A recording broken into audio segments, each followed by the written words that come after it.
Of course, I wouldn't want Donald Trump round for dinner, but don't underestimate the danger to the world if Trump is re-elected this time around. I'm anti-Trump.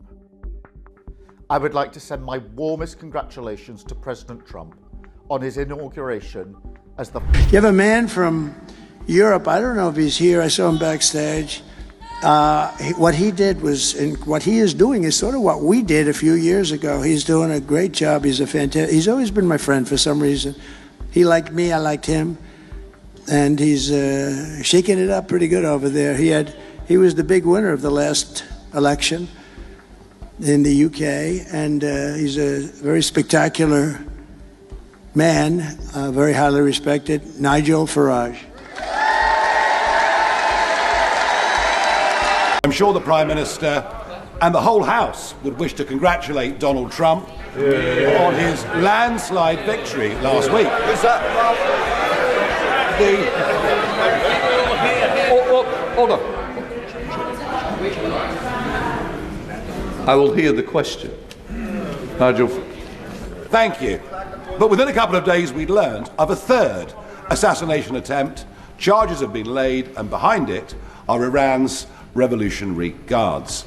Has the time not come, Prime Minister, to prescribe what is so obviously a terrorist organisation, and in doing so, not just do the right thing, but maybe mend some fences between this government and the incoming presidency of Donald Trump's, given that the whole of his cabinet... Donald Trump is never one to hold back, especially when his political allies are involved. When UK Prime Minister Keir Starmer took a jab at Nigel Farage on live TV, Trump didn't hesitate to respond. And, in typical Trump fashion, his reply was bold, direct and unfiltered. Here's what happened and why this exchange is making waves. Just to follow up on that, if British troops are in Ukraine keeping the peace and get attacked by Russia, will you come to their aid?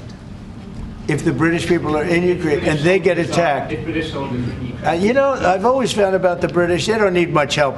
They can take care of themselves very well. That sounds like you know what? No, it sounds like it's evasive, but it's not evasive. You know, the British have been incredible soldiers, incredible military, and they can take care of themselves. But if they need help, I'll always... Donald Trump has jumped into the mix with a blistering response that could change the entire narrative. His words weren't just a counterpoint, they were a direct hit aimed at Keir Starmer. It all began when the UK Prime Minister made a bold remark during a televised interview, sparking a political clash that few anticipated. If we don't show a path to the future, others will fill that void. In fact, they already are. A dangerous right-wing politics, even here in Scotland, that will say they are the ones who can tilt politics towards the interests of working people, even as their proposals do precisely the opposite. Keir Starmer took aim at Nigel Farage and Reform UK, branding them as dangerous extremists unfit to govern Britain. He accused them of preying on public sentiment with empty promises, dismissing them as mere opportunists. His sharp critique sent shockwaves through the political scene, drawing both praise and backlash. But what he didn't expect was a response from someone who thrives on political confrontations, Donald Trump. Right, well, you've just come back from America, so let's talk about Donald Trump. How does Britain benefit, do you think, from a second Trump presidency? Well, number one, I mean, he's actually a pro-British president, which Joe Biden very clearly wasn't. He's got a huge soft spot for this country. And that gives us some advantages. I mean, obviously, there's, in terms of trade, we are still the biggest foreign investor in America. Starmer's attack on Nigel Farage and Reform UK had the opposite effect. Rather than undermining them, it energised their supporters, who took his words as confirmation of establishment panic. The backlash was immediate, and then came a response that would take things to another level: Donald Trump. Nigel Farage didn't even turn up to the debate in Parliament today. Nigel Farage is fawning over Putin. That's not patriotism. That is not what working people need. What I've done is take the duty of Prime Minister seriously, which is to ensure that our citizens are safe and secure, and this decision is made to ensure that they are safe and secure. It is a decision intended to ensure that we fight for the peace that we've enjoyed for the last 80 years, so that for generations to come, they can enjoy the freedoms that we have enjoyed. So I've taken this with it. Keir Starmer has tried to rebrand Labour as the party of the working class, but voters remain unconvinced. Instead, many are gravitating toward Reform UK, drawn by its growing influence. His attempt to slow their momentum backfired, only strengthening their appeal. And now, with Donald Trump weighing in, the stakes have risen even higher. People... Do you think that he sounded like he was running scared of reform? Because initially he absolutely did not take them seriously at all, and now it seems the penny is dropping. Well, I wouldn't say he's running scared, but I would say that is very clear from this speech and from the letter that he wrote to cabinet ministers recently, which is a very interesting letter, underreported, I think. It's very clear from that he regards reform as the main threat to Labour at the next election. He's not interested in Kemi Badenoch and the Tory party. He thinks that reform are coming after Labour votes. And that they have to fight back against reform, and they're prepared to do that. People are fed up with career politicians and hollow promises. They're looking for a leader who truly understands their struggles, not just one who pays lip service. That's why Nigel Farage is gaining traction. He bypasses the political jargon and connects directly with voters. Even on workers' rights, a long-time Labour stronghold, Reform UK is making gains. Starmer's attack may have only fueled their momentum. Starmer cast Farage as a danger to workers, claiming he opposes crucial protections. But at the ground level, many small business owners and workers view Labour's policies as roadblocks to prosperity. Rather than siding with Starmer, they're beginning to doubt whether Labour still stands for them. Reform UK is tapping into this growing frustration, and with Trump now entering the mix, the political showdown is escalating. Don't underestimate the danger to the world if Trump is re-elected this time around. I'm anti. Is anyone really shocked? Under Starmer and Labour, businesses are drowning in higher taxes, stricter regulations and endless bureaucracy. Employers are forced to cut jobs just to survive, while Labour fails to offer real solutions. That's why Farage's message is gaining traction. He's presenting frustrated business owners and workers with an alternative. While Starmer labels him a threat, more people are starting to see him as the change they've been waiting for. So the EU reset, I guess it really began last night. Keir Starmer heads off to Brussels for dinner with the other European leaders. The choice of location was fascinating. Palais d'Egmont, which is where they never have dinners there. They nearly always have them in the council building. Why did they choose that building? Well, there was symbolism here because that is where Edward Heath went to sign the accession treaty in 1972. I think that was a bit of a game and an attempt to ever so slightly humiliate the British Prime Minister. We got a raft of conclusions, one of which was that we're going to deepen industrial collaboration. We're clearly going to get closer to EU rules. We may even allow the ECJ some oversight. But a lot of what was discussed last night will become clearer at a... Farage's pledges to slash red tape, reduce business taxes and put British workers first are resonating with those who feel Labour has left them behind. But rather than tackling voter concerns, Starmer doubled down, branding Reform UK a disaster for Britain. His warnings, however, may be having the opposite effect, elevating Reform UK as a serious challenge to the establishment. And with Trump now stepping in, the political landscape just got even more unpredictable. Mr. President, did our Prime Minister persuade you not to put tariffs on the UK? And if I may, Prime Minister, do you think that Vladimir Putin is a man who will keep his word? Thanks. He tried. He was working hard, I'll tell you that. He earned whatever the hell they pay him over there. But he tried. I think there's a very good chance that in the case of these two great friendly countries, I think we could very well end up with a real trade deal where the tariffs wouldn't be necessary. We'll see, but he earned whatever they pay him. He earned today. He was working hard at lunch. That's when the tide turned against Starmer. His attack on Farage didn't just trigger backlash, it grabbed Donald Trump's attention. And when Trump speaks, the world listens. Wasting no time, he unleashed a scathing response that sent shockwaves through the political arena. His intervention didn't just intensify the feud, it put Starmer's leadership under scrutiny.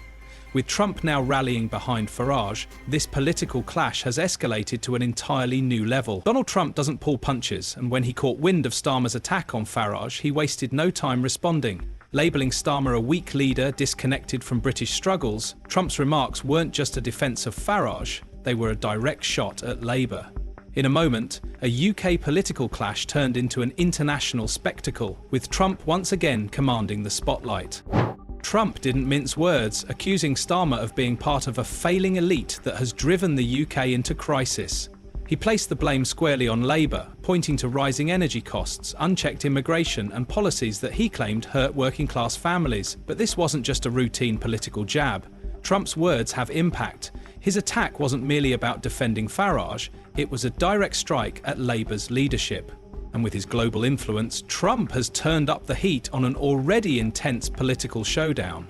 Trump's message left no room for doubt. He stands firmly with Nigel Farage. To him, Farage isn't just another politician, he's a fighter, a relentless force challenging the establishment and standing his ground no matter the opposition. That unwavering defiance is what has cemented Trump and Farage as allies for years. Both see themselves as political outsiders, taking on elites they believe have let the people down. And now, with Trump's vocal support, Farage's movement has gained even more traction on the global stage. The leader of the UK Reform Party, who, by the way, did really well in that last election. I've been his friend for a long time, and I wasn't sure, am I supposed to be his friend or not? But it never mattered to me if he did well or not. I always liked him, but it's easier to like him when he got the kind of votes he got. He really took it by... Trump wasted no time reminding everyone of Farage's early support for his 2016 campaign. Now, he's returning the favour, standing by Farage at a pivotal political moment. But he didn't stop there. In true Trump fashion, he took aim at Starmer, branding him a puppet of globalist interests, more concerned with pleasing elites than fighting for Britain. This wasn't just an endorsement of Farage, it was a calculated strike on Starmer's credibility, turning an already heated political battle into an all-out war.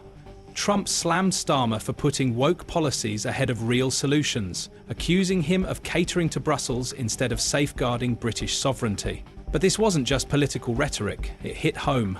His words struck a chord with millions who feel let down by leaders who talk about progress but fail to deliver.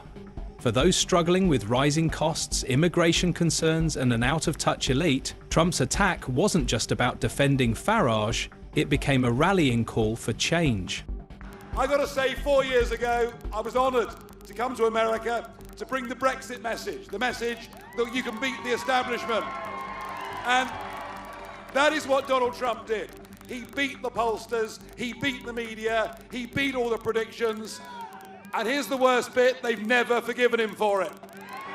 They've never, ever forgiven him. They have spent 4 years trying to delegitimise him. 4 years. Labour was already on the defensive over its immigration policies when Trump stepped in, branding Starmer as weak on border control. Drawing parallels to Biden's US-Mexico border crisis, he warned that Britain was heading down the same road. His attack couldn't have come at a worse time for Labour, which was already under fire for its handling of economic and social issues. Now, with Trump turning up the heat, Starmer finds himself at the centre of a political storm that could put his leadership to the test. And what about Elon Musk? Elon. Well, and the closeness, that Alice described, the potential, the conflict of interest. Yeah, he's very interested in British politics. Why is he so interested? The reason he trolls Keir Starmer is because Elon believes in free speech, and Keir Starmer locks people up who say nasty things on Facebook.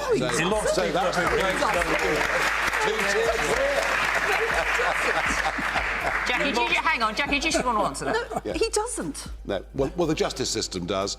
We got two-tier care, we got two... Farage wasted no time embracing Trump's support. Using the momentum to ramp up his offensive against Labour, he called out Starmer's hypocrisy, reminding voters that he once fought to block Brexit before conveniently shifting his stance.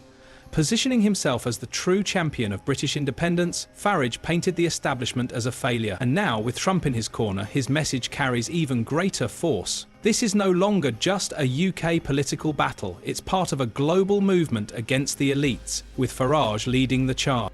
Starmer and his allies tried to brush off Trump as an outsider, but the argument didn't stick. This isn't just a UK issue, it's part of a broader populist movement taking on the establishment worldwide. With Trump weighing in, what started as a domestic debate has exploded onto the international stage. And for Labour, already grappling with internal fractures, his attack is yet another headache they can't afford. My starting point on this is to remind everyone that over 80,000 people lose their lives every year because of smoking. That's a preventable death. It's a huge burden on the NHS. And of course, it's a burden on the taxpayer. So yes, we are going to take decisions in this space. More details will be revealed, but this is a preventable series of deaths. And Can Starmer withstand the pressure? If history has shown anything, it's that when Trump enters a fight, he doesn't retreat. And now Starmer is in his crosshairs. The moment Trump weighed in, the landscape shifted. What began as a political jab has erupted into a full-blown crisis, leaving Labour scrambling to regain control. Inside the party, tensions are rising, and strategists are grasping for a response. But the damage is already done. Now it's no longer just about Starmer's leadership. It's about whether Labour can hold its ground against a populist wave that shows no signs of slowing down. Starmer's attack on Farage was meant to energise the left and reinforce his base. Instead, it backfired, revealing cracks within Labour itself. Many working-class voters, once the party's foundation, don't view Farage as the enemy. Feeling ignored, they see him as a challenger to the establishment that they believe has failed them. Rather than strengthening Labour's unity, Starmer's move has only deepened the divide between the party's leadership and the voters it once depended on. And with Trump amplifying the message, Labour's internal fractures are becoming harder to ignore. They see Farage as a fighter, someone unafraid to challenge the establishment and expose a political class that has overlooked them for years. To them, he's more than just another politician. He's a disruptor, a voice for those who feel unheard. And now, with Trump's endorsement, his message carries even more weight, resonating far beyond the UK and fueling a growing global movement against traditional politics. If you enjoyed this analysis, don't forget to like the video and subscribe to the channel for more in-depth coverage of the biggest political stories shaping our world.